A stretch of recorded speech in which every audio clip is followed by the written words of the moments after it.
Early in the morning, as Nora is waking up and brushing her teeth, she gets a strange, unsettling feeling about everything around her. Sensing danger, she carefully goes to take a look, and what she sees stops her cold, because right now, Nora is thousands of feet below the surface of the ocean, a place where sunlight has never once reached. At this kind of depth, the water pressure is so insane that it can crush a human body into nothing in less than a single second. And this is exactly where a research base has been built, sitting at the bottom of the ocean, and this is where these people live and work. Nora explains that after spending months this deep underwater, it becomes nearly impossible to even tell whether it's day or night on the outside. Sometimes the line between dreams and reality gets so blurry, it's hard to tell them apart, but even so, they still have to show up and do their jobs. Nora is right in the middle of explaining all of this when suddenly all the lights in the entire base start flickering in the most unsettling way. She wears her jacket and moves forward to find out what's going on. That's when she discovers that water is leaking in from above, and the moment she sees that, her blood runs ice cold. But Nora barely even has a second to process that thought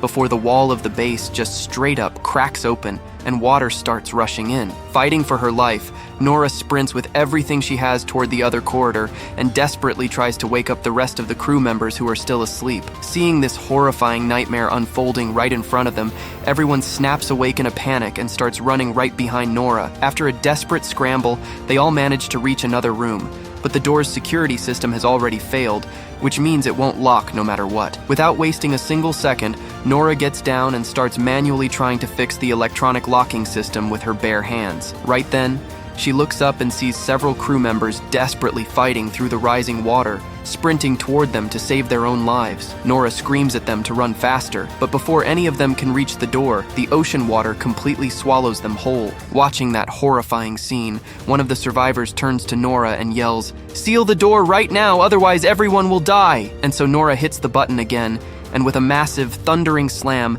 the gate shuts at the very last possible second. Within just a few seconds, everything goes unnaturally quiet again. A little while later, their teammate Rodrigo says that a major earthquake must have hit because nothing else could explain this. After that, they try to make contact with the control room, but there's no response. Zero. Their connection to the control room had been completely cut off, and right at that moment, they hear a sound so chilling it shakes them to their core. It feels like something massive and mysterious is lurking just outside the base.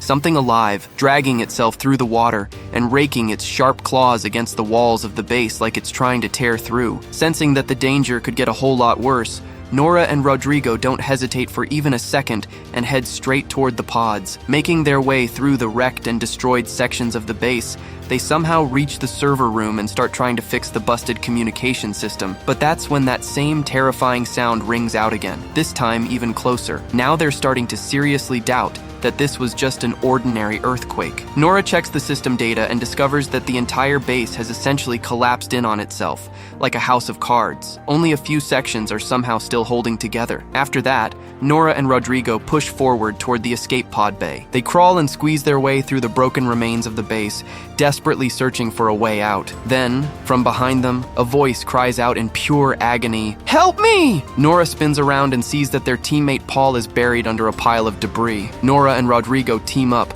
and after a brutal struggle, they drag him out. Now, all three of them push toward the escape pods together. The path ahead has gotten so narrow that they literally have to crawl on their stomachs to move forward. Nora is in the lead. Then suddenly, her eyes land on a dead body just lying there.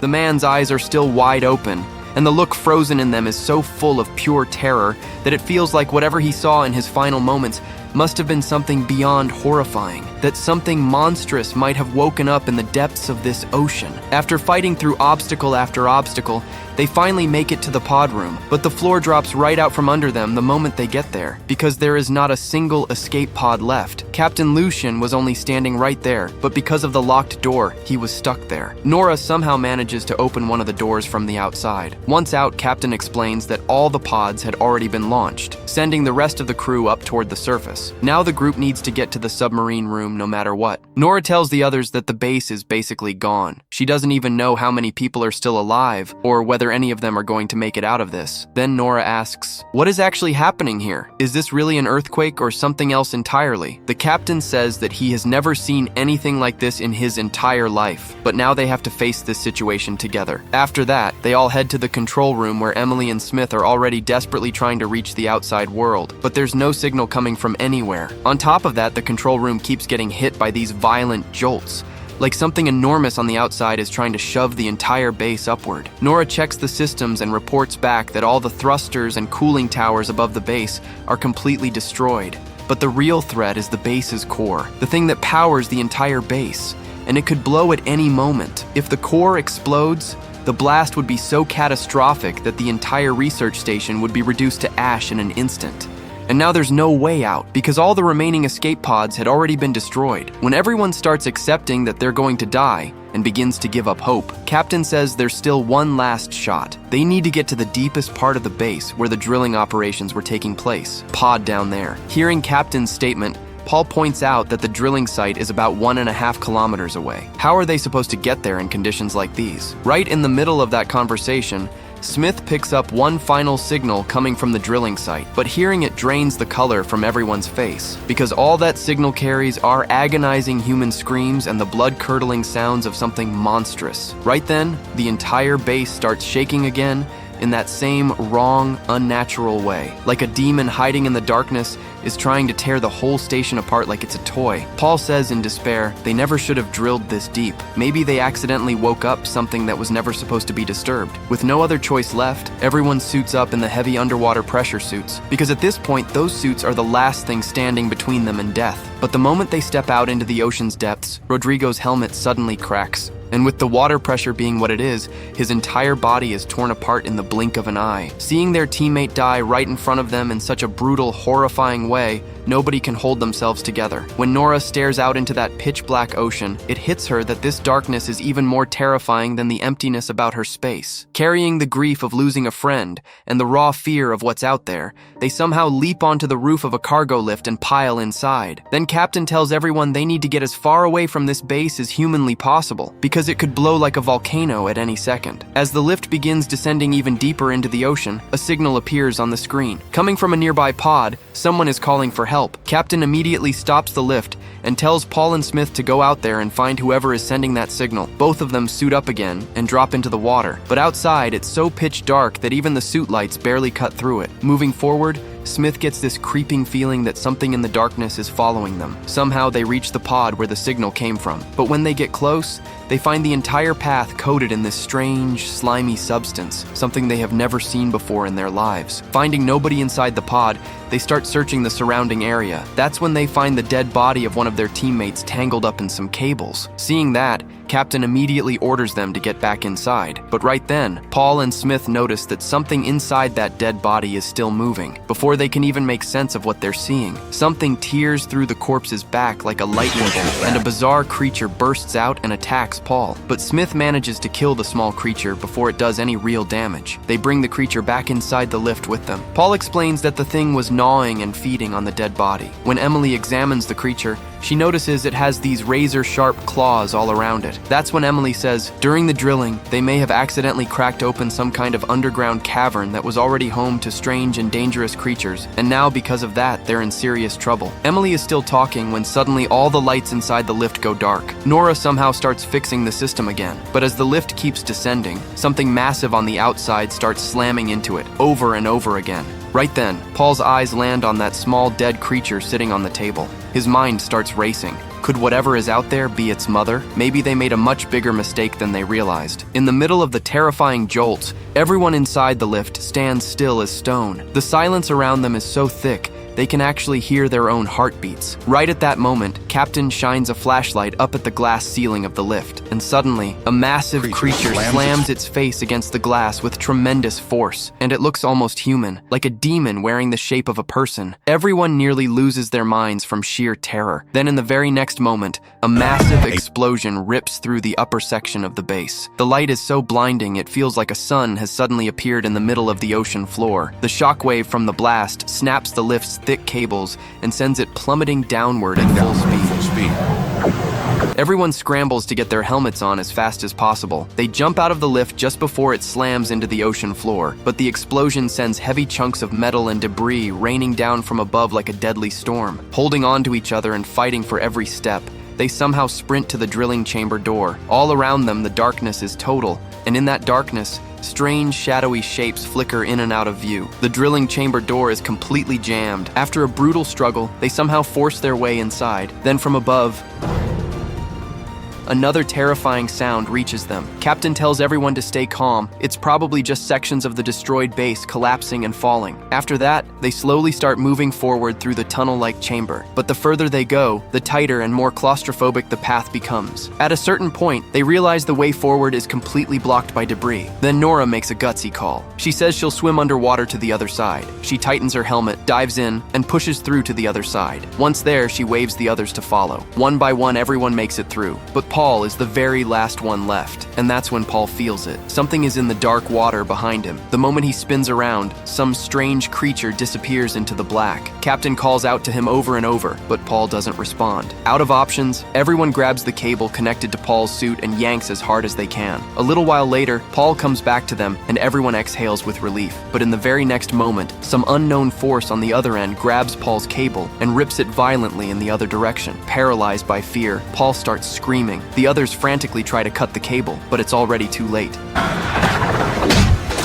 In an instant, a part of Paul's body is ripped away from him. Blood floods into his helmet, and right there, he dies in the most agonizing way imaginable. Watching that, the rest of them are completely shattered by fear and terror and take off running for their lives. A little while later, Captain tries once again to make contact with the surface world using his radio, but nothing comes back. After Paul's death, everyone is completely broken. One by one, their teammates are being taken out by some unknown force. Then they find themselves standing inside a control room with a clear, terrifying view of the outside. The base's drilling machine has been twisted and mangled so badly it looks like a toy someone crushed in their hands. Smith says in disbelief, "Is it actually possible for a 6,000-ton drilling machine to just be destroyed like that?" Emily says, trembling, "This is all their fault. They disturbed the ocean's depths.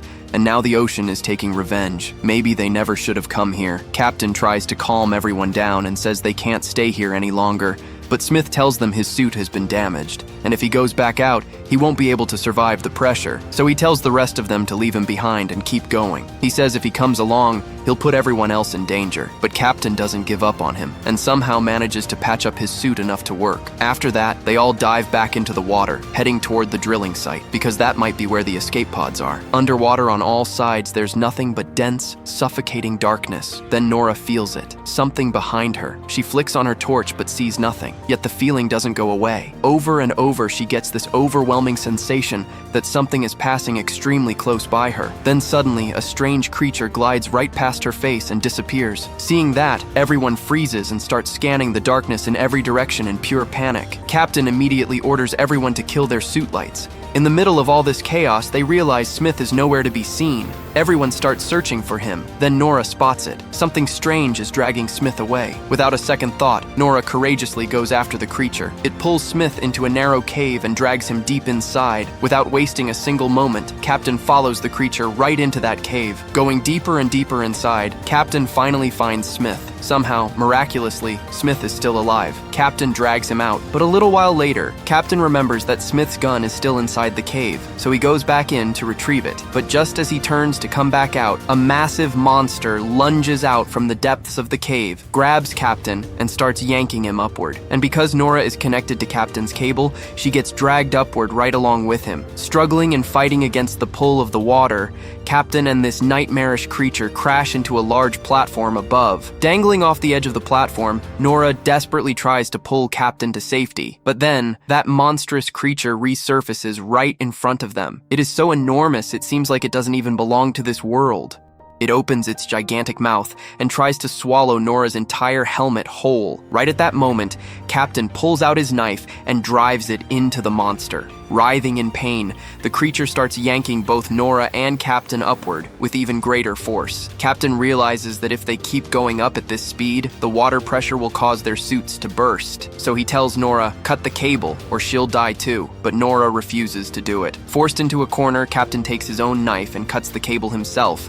detaching himself from Nora. And in the very next moment, Nora watches in horror as Captain is killed in a massive explosion. His suit, his body, all of it scattered into the water. The shock wave from that explosion sends Nora plunging down to the ocean floor, into an abandoned section of the base. The place is completely silent and deserted. Somehow making it inside, Nora mentally falls apart because she has no idea whether Smith and Emily are even still alive. She gets on the radio and frantically tries to reach them, like a woman on the edge of madness, but no response comes. Then Nora somehow patches together an old suit from the equipment scattered around and goes back into the water, searching for Emily and Smith. Then Emily's voice crackles through the radio, and at the same moment, Nora spots the glow of Emily's suit light in the distant darkness. After an incredibly difficult push to get there, Nora arrives and finds Emily dragging Smith forward because Smith had been badly injured. Nora helps Emily calm down, and both of them together drag Smith forward through the deep darkness. The atmosphere all around them is absolutely terrifying. Every single moment feels like some horrifying shadow is lurking just out of sight, watching them. After losing so many of their teammates, they finally reach the drilling site, but instead of feeling relief, they feel even more dread, because to reach the main gate of the drilling site, there's a bridge-like path they have to cross, and that entire bridge is covered in thousands of dangerous creatures, all of them in a deep, dead sleep. To get to the main gate, they have to walk right through the middle of these sleeping monsters, and if even one of them wakes up, thousands of creatures could tear them apart in a heartbeat. With no other way forward, they start moving, slowly, carefully, silently. But by sheer bad luck, one of the creatures suddenly snaps awake and lunges straight at Nora. Nora yells at Emily to get out of there right now. The creature opens its giant mouth and tries to swallow Nora whole. But instead of breaking down in fear, Nora shows pure courage. She shoves her gun straight into the creature's gut and fires. Writhing in agony, the creature dies on the spot. Then Nora tears through its body and forces her way out from the inside. But by then, all the other monsters in the surrounding area are starting to wake up. Nora is about to reload her gun when she suddenly notices that the entire platform these creatures were hanging from